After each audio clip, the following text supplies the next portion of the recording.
This is a T-Chan here with a Game Loadout, and thank you for joining me. Welcome to episode 52, where I chat with the best people in the game industry 7 days a week. Make sure you subscribe to the podcast for a new daily episode filled with inspiring stories. And now let's chat with today's featured guest, Jerry Belich. Am I saying your last name right, by the way? Belich, but close enough. Jerry Belich. No worries. My bad. Jerry Belich. Jerry, it is go time. Are you ready? I'm ready. Yes. So he is a game designer specialized in creating immersive, interactive, and storytelling experience. He went independent in 2013 after a decade of professional software development. And in the summer of 2016, he joined Miami University as the professor in game design. So go ahead, Jerry, give us a bit about your personal life and how you got started in the game industry. Yeah, sure. So actually kind of starts back when I was in high school. Friends of mine had started making games using some of the game making tools at the time, like Click and Play or Multimedia Fusion, stuff like that. I thought that looked really awesome, and I worked at a movie theater. There were a lot of arcade machines around, so just the idea of kind of replicating the things that I was seeing and playing and really liked was a lot of fun. So we started doing that, and of course all of our early games were just ripping off whatever we knew, like, you know, take Pac-Man, take Star Wars, mash them together. So just kind of making what we saw, because we didn't care. We didn't have an interest in trying to get into kind of the deeper design element of it. And we weren't worried about if anybody played them or not. It was just kind of a fun exercise for us.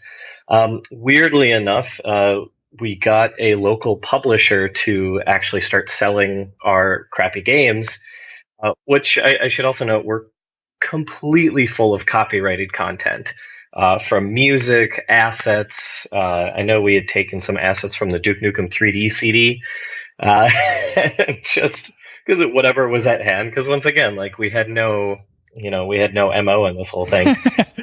So they were selling it in Turnstiles and Best Buys and CompUSAs and all sorts of places. And it actually sold a significant number of copies. But then a few years later, got into college, and they just kind of dropped us. There was no particular reason, but it happened to coincide with the point where we started to get our heads together, and we're like, hey, what if we actually tried making good games? Since it turns out we can actually sell them. And you have to remember, this is way before an indie scene. This is 1999 to 2002 era. So that indies just didn't exist, and certainly being published as independent didn't exist at all. So they just kind of dropped us because they were kind of moving on to different things, and I guess the industry was just kind of shifting. So that was kind of it. I was in college. I studied computer science and theater, focused on that, and also had a deep interest in film. So I had done some work in Los Angeles for a while, and just basically started using my coding skills and working at different companies for quite a few years. Ended up at a few different agencies in Minneapolis and running a mobile development team, and getting more into installation and experience design work. And it wasn't until we did a really, really big installation project for a brand new casino in Las Vegas. And it was these 8 giant columns at the entryway of the casino, just edge to edge of high definition monitors. So there are 384 monitors. And so we were working on the software that would manage syncing all of the simulations and experiences that were going to play all across these monitors. And so we were working with a creative team that was actually making that content. And on one of the calls, I was talking to them about how they like to prototype, and they mentioned Arduino, which is kind of a development board for makers. And I expressed interest and said it was something I had kind of read about and thought was really cool. And about a week later, one of them showed up on my desk, and I figured since I had it, I had to kind of find a purpose for it. They kind of called my bluff, as it were, as far as hey, I'm going to do this little project. So I didn't know what I was going to do, and I just started trolling websites for parts. Like, what are the different things you can hook up to an Arduino board? What can you do with it? And two things I came across were a thermal printer. So it's a printer. It's kind of like a receipt printer. It uses heat on specially treated paper to create an image. So there's no ink involved, and a coin acceptor.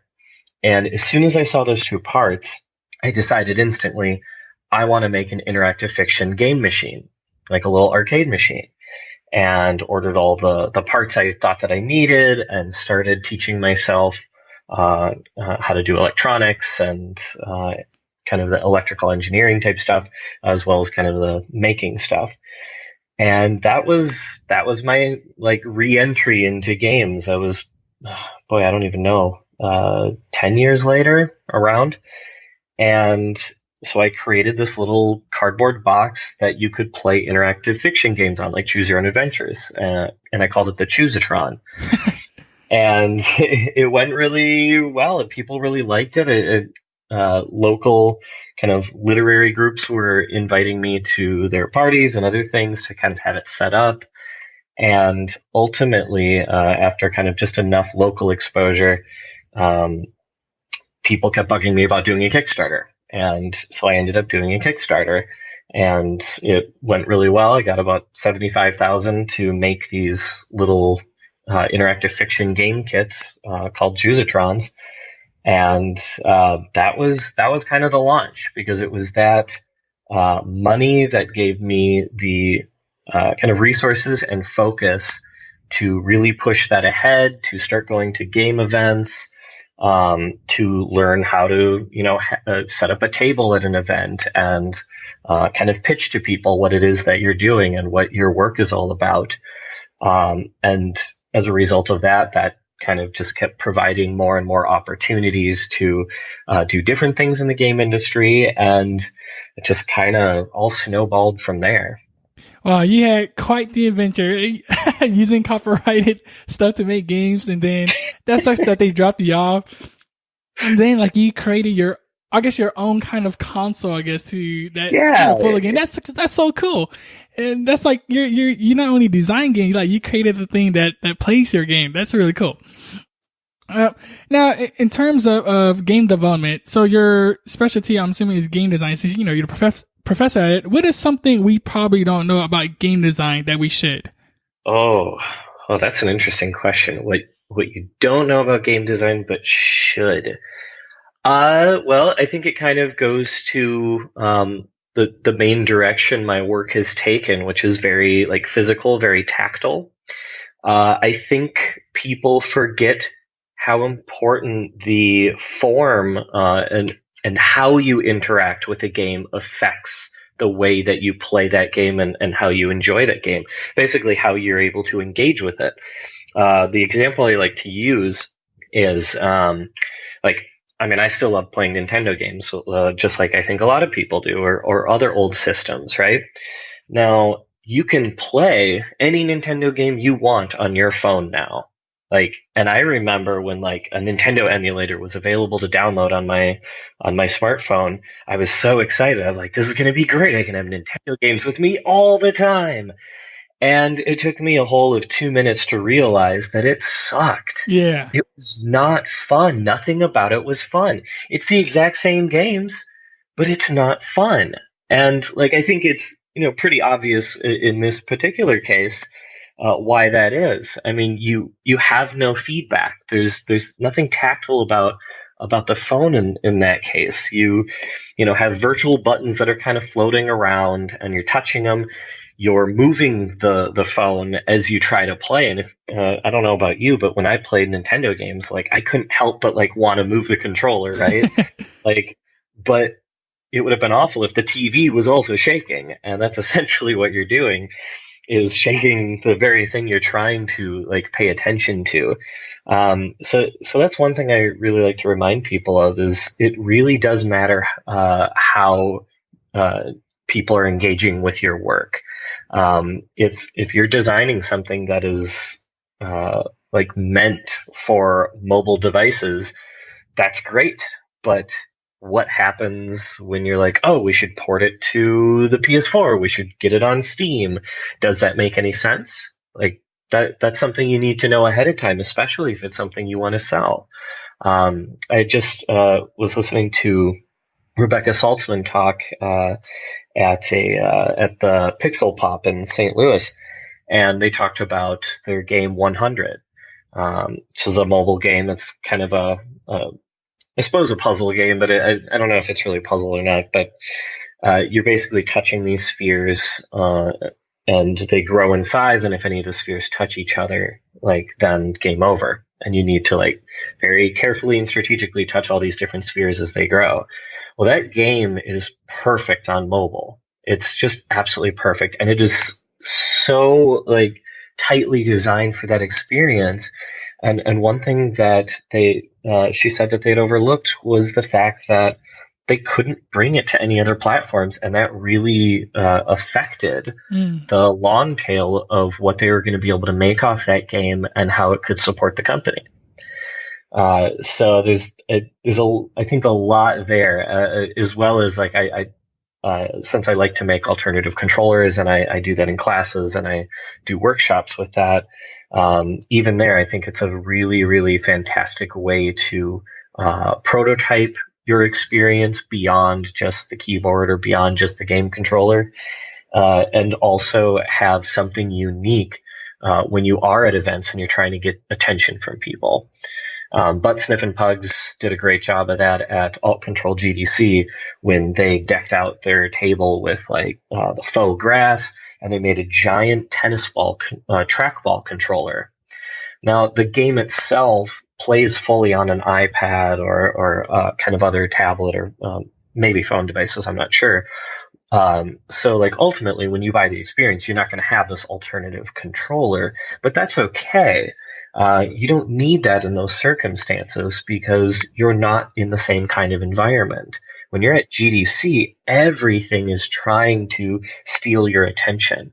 So having this physical form that people could interact with that changed the way they engaged with the work allowed them to overcome some of the challenges that are inherent to such a busy and competitive space.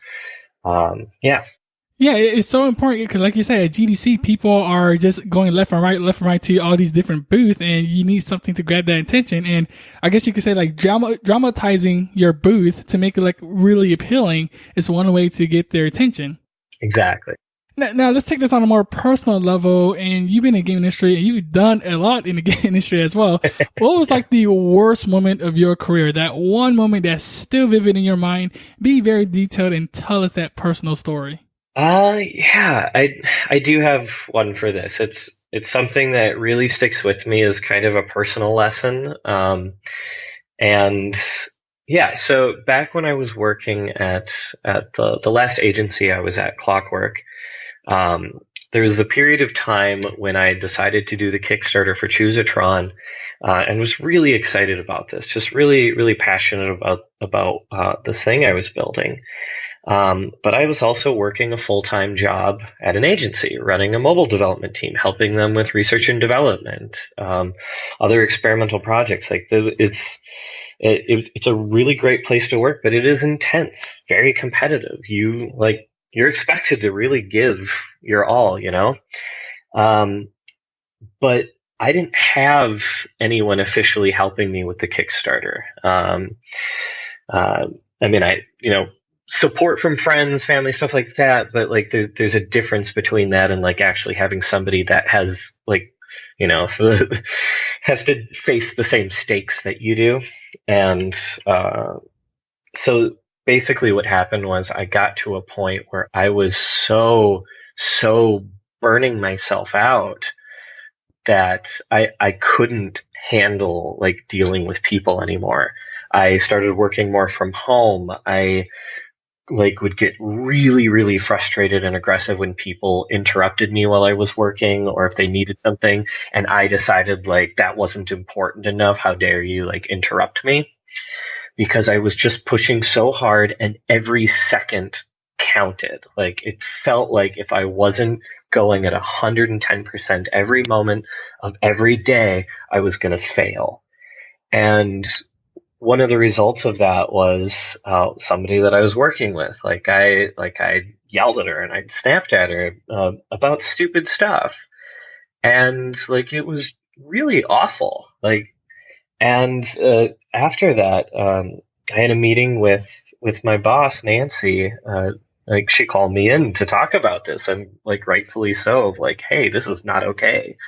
And we talked about it and like just what I was going through and the amount of stress and the amount of pressure.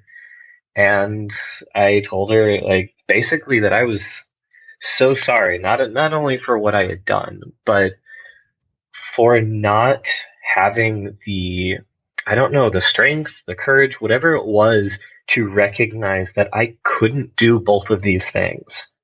And I had to make a decision about what it was that I wanted.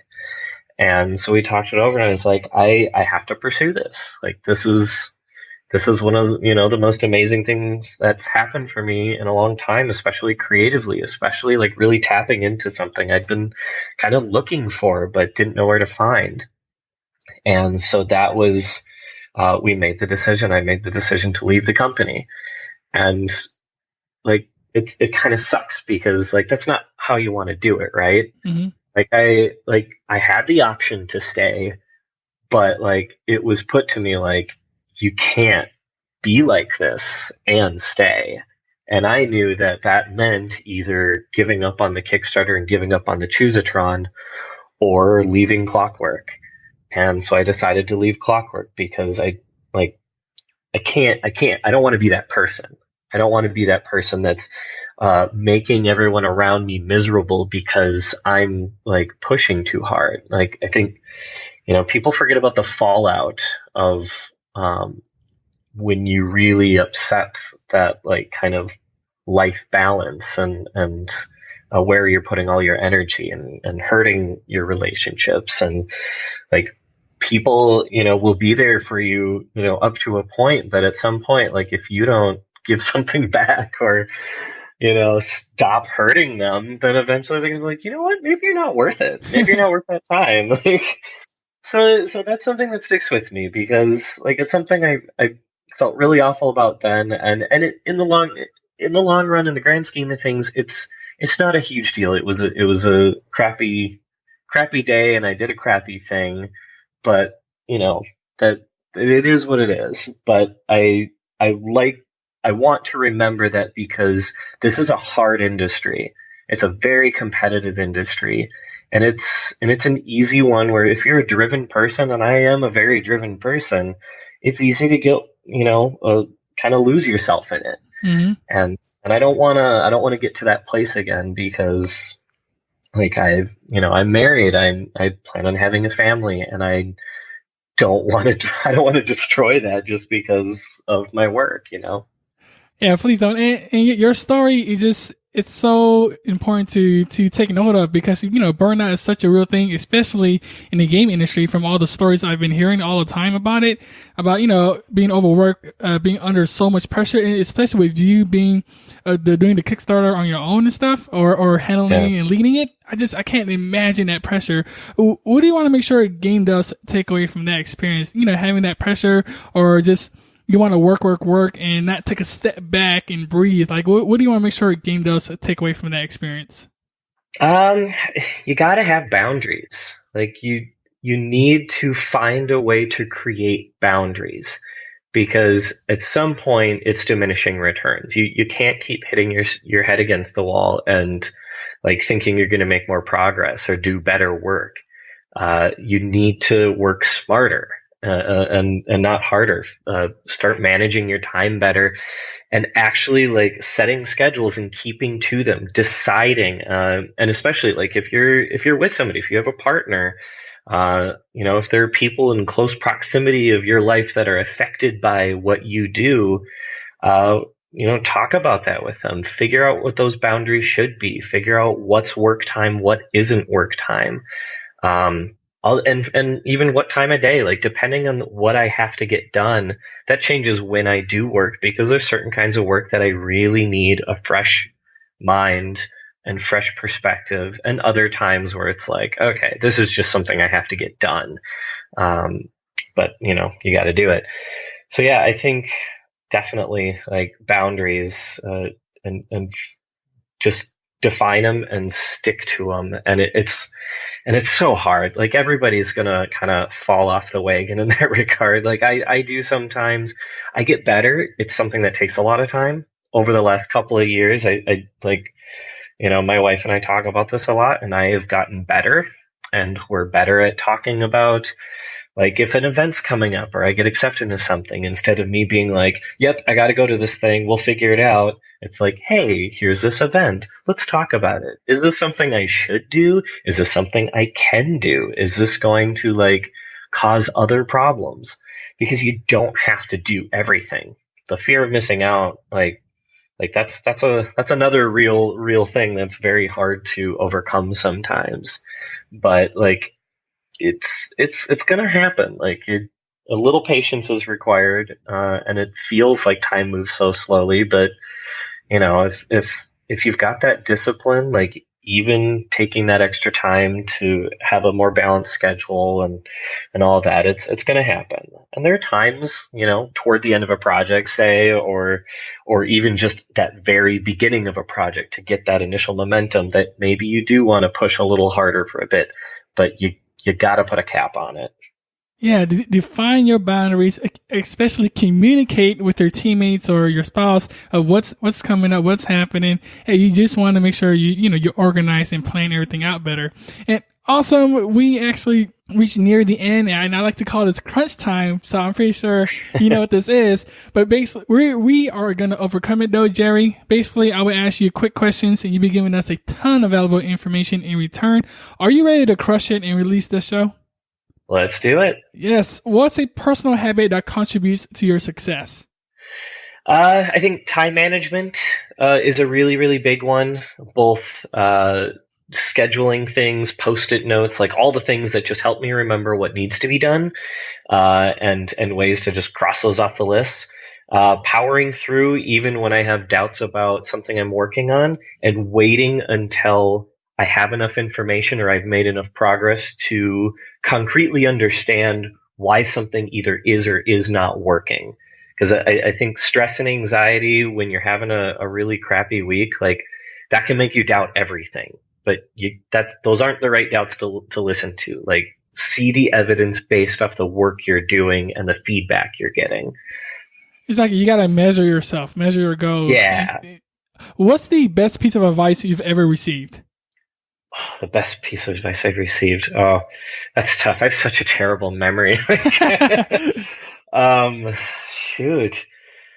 I think, like, I know I've talked to somebody before about direction kind of in the industry, and like industry is such a funny term. Like, what does that even mean? Like, the industry is so big or small depending on your perspective. It basically, don't get too narrow about what it is that you want. Like, if you want to be in games, if you want to be involved with games, try not to like only have like, I need to work this position at this company, because that's going to make it a lot harder for yourself. Like, both in kind of paying your dues, building up your portfolio, and also being open to the fact that there might be a lot of other things that could make you happy, while still doing, what you love to do. So try not to put the blinders on and get too narrow about what that field of work is. Be open to opportunities as they come along. Yeah, and the important thing is you just got to get started as well. You got to start and try different things out and see, what passion you belong to. What resources should we game devs use? So, since I love making hardware games and electronic games, 3 websites that I am always trolling are Adafruit.com, SparkFun.com, and SeedStudio.com. That's SEEED Studio.com. It's not technically for games, but it's a lot of really cool parts, components, and I think really fun ways to make different kinds of games and physical and kind of these cool living experiences. And then the other one I think of is vlambeer.com/toolkit. Vlambeer has a great site that gives you resources like PressKit, which is a really great way to put up a very simple web page about work, a project that you're doing or your company. And also for like simple contracts, basic like great lessons for indies. It also has like other links for indies. It directs you to like a big calendar of like every game event ever that's going on. So that's a really fantastic resource that'll just take you everywhere. Ooh, yeah, I definitely got to check those out. I never heard of those before. Thanks for that. Now this next question is a bit of a doozy, so take your time if you need to. Imagine you woke up the next morning in a brand new world and you knew no one. You still have all the experience and knowledge you currently have today. Your food and shelter is taken care of and you have a laptop. What would you do step by step on the path to become a great game developer? Ooh, that is an interesting question. So I have a little bit of an advantage over a lot of people in this regard. I always used to say, like, one of my favorite things to do was to go to a party where the only person I knew was the host, because I love meeting new people and I love having like the chance to like kind of A/B test versions of myself. It's a really interesting way to see how to connect with people, how to learn about them, how to engage with them, and see like what they respond to with you. And I think doing good game design work is a lot about both gaining experience and then even more importantly, how to parse that experience. And I think talking to people and engaging with people socially is a really great way to understand yourself better, and to understand your own kind of creative process better. I love talking things out loud. So being able to go fresh, like out into kind of a new world would just be like an absolute dream for me. It's when I went out to work in LA, that's exactly what I did.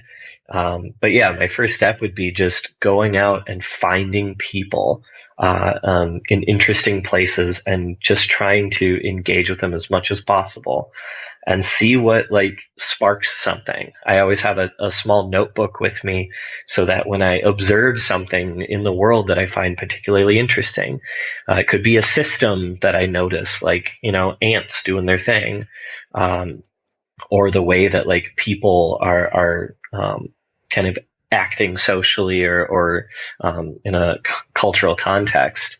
But that's what I would do, and that's what I really do enjoy doing is just absorbing a lot of information. I'm very extroverted. I know that can be hard for a lot of people because they don't necessarily get energy from being around other people, and that can be a fight for some.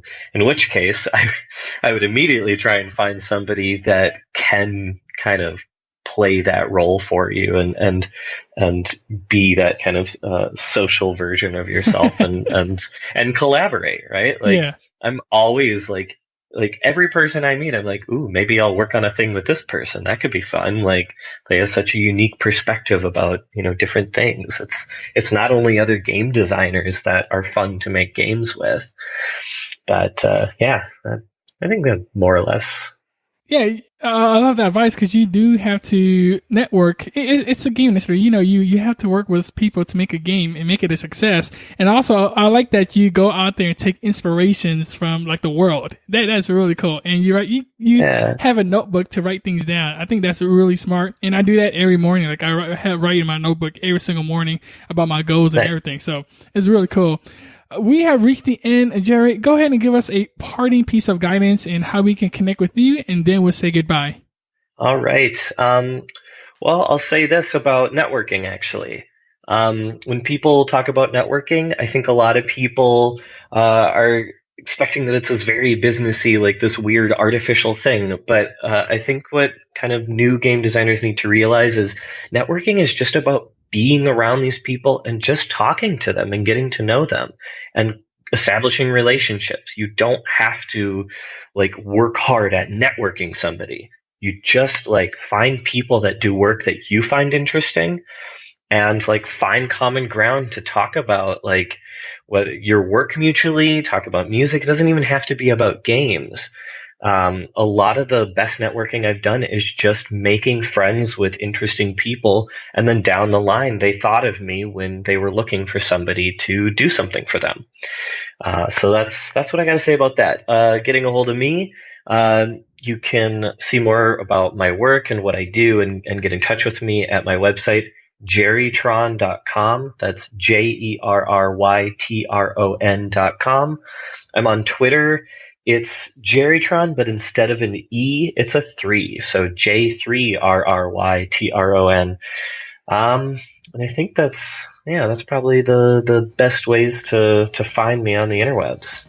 Awesome, Jerry. Thank you so much for dropping so many value bombs today. Your story was really inspiring, really cool to listen to. Thank you so much for sharing your journey with us. And for that, we are truly grateful, and we will catch you next time. Thanks so much for having me, and good luck. Thank you, Game Devs, for listening, and remember that knowledge is only potential power. Execution is the game. I am so excited to announce our first sponsored giveaway with Game Dev Underground, where a winner can get a free 1-hour consultation with the founder, Tim Rusbeck. So if you have any questions on building and launching your game, get on this giveaway ASAP. This is a $1,000 value, and it can be yours. All you have to do is go to the show notes page at GameDevLoadout.com and sign up for my email list. That's it. So until then, keep on making great games, and I will catch you on the next episode. Bye.